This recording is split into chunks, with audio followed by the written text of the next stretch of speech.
करता हूं तो मन शांत नहीं होता। अब मैं गुरु बदलना चाहता हूं, तुरंत कहता नहीं नहीं, शास्त्रों में लिखा है गुरु नहीं बदलना, ये बहुत बड़ा अपराध है। देखो, गुरु बदलना और गुरु ना बदलना, ये दोनों बातें अज्ञान की है। हमने गुरु को परब्रह्म तत्व स्वरूप से स्वीकार किया यहाँ। अब आप आगे बढ़ना चाहते हैं, अगर इससे आगे मार्ग है और आपको लगा कि ये मार्ग इस रूप में हमें, तो आप समझो अंदर से गुरु प्रेरणा कर रहे हैं और बाहर से गुरु आपको स्वीकार कर रहे हैं। गुरु बदले नहीं, गुरु ने अपना रूप बदल लिया तो चेला ने बदल लिया। चेले को पहचानना है कि हमारा गुरु कौन है। अखंड मंडलाकारम व्याप्तम चराचरम, ये गुरु मंत्र, ये गुरु क्या होता है कि अज्ञानी जीवों को ऐसे फंसा करके और उनका शोषण किया जाता है, भावनात्मक, शरीरात्मक या व्यवहारात्मक। ये सब हम बातें नहीं स्वीकार करते। हम खुद इन बातों को नहीं मान, भगवत कृपा से इन बातों का ना मानना ही हमारे मार्ग में आगे बढ़ने का हेतु हुआ। प्रीति लगाओ की काल विचारे मार्ग अपमार्ग मन को अनुसरत निवारे। बिल्कुल हमें नहीं रुकना।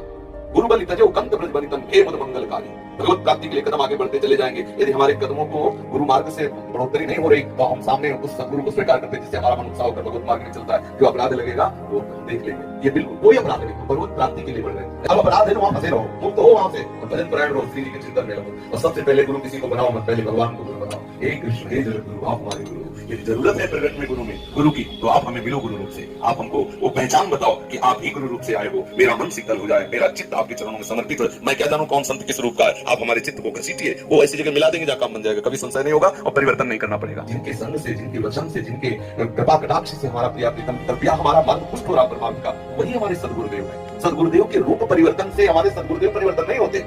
सदगुरुदेव का रूप परिवर्तन हो सकता है क्योंकि बहुत रूपों में हमारे गुरुदेव विराजमान। कब हमें कहां से पकड़ के खींच लेंगे उनकी बात में, लेकिन है हमारे ही गुरुदेव। गुरुदेव क्या एक है, बिल्कुल छोड़ देना चाहिए, आगे बढ़ना चाहिए। किसी धन के लोग के लिए, किसी सांसारिक पद प्रतिष्ठा के लिए यदि गुरु की आज्ञा की अवहेलना कर दे तो उसका पतन हो जाएगा, फिर गुरुद्रोह साबित हो। गुरु भगवत मार्ग में आपको बढ़ा रहा है और आप उनकी आज्ञा का उल्लंघन कर कहीं महंत बनने के लिए, कहीं सांसारिक लाभ के लिए, कहीं सांसारिक दिखावे के लिए अवहेलना कर रहे हैं, फिर गुरु अपराध। लेकिन प्रभु की प्राप्ति के लिए हमें समझ में आ गया कि आपसे हम दीक्षित हुए, हमारा काम बन नहीं रहा, परमार्थ की बात नहीं, वही संसार, वही व्यवहार, वही लोग, तो प्रणाम। उनकी यहाँ तक इस क्लास तक की स्थिति थी। अब आगे की क्लास में गुरुदेव आगे रूप रखकर हमें पकड़ेंगे और ले जाएंगे। ये क्लास है, ये पूर्णता जब तक प्रभु नहीं मिलेंगे तब तक हम विश्राम नहीं मानेंगे, कदम अपने ना लड़खड़ाने देंगे ना रोकेंगे। हमारे कदम हर कदम आगे बढ़ते चले जाएंगे प्रभु तक, प्रभु की प्राप्ति के लिए। गुरु जी ने मना किया कि बलि से कि दान मत दो, ये भगवान है, तो बोले अब आपकी आज्ञा खत्म, अब हम वही करेंगे जिनके लिए हम आपको चुना था। और क्या हुआ, गुरु ने श्राप दिया कि ईश्वर भ्रष्ट हो जाओ, तो क्या ईश्वर भ्रष्ट हो गए? भगवान ने वो ईश्वर दिया तो देवराजेंद्र को नहीं दिया। बामन बन के भी आज भी भगवान रसातल में खड़े, रसातल का जो वैभव बलि महाराज का, वो देवराजेंद्र का वैभव नहीं है। प्रभु के मार्ग में कदम बढ़ा रहे हैं, प्रभु ही सदगुरु है। जब तक प्रभु नहीं मिलेंगे तब तक हम आगे बढ़ते रहेंगे। हम लड़खड़ा क्यों गिरने वाले? बोले सब श्री जी ठीक कर दें, कोई प्रश्न नहीं रहेगा। ये है गुरु प्रताप। गुरु दीक्षा के पहले ही सब संशय खत्म कर दिए, बस हृदय समर्पित। आज आपके सामने जो वृंदावन या रस की बात कर पा रहे हैं, उनकी जूठन का प्रताप है।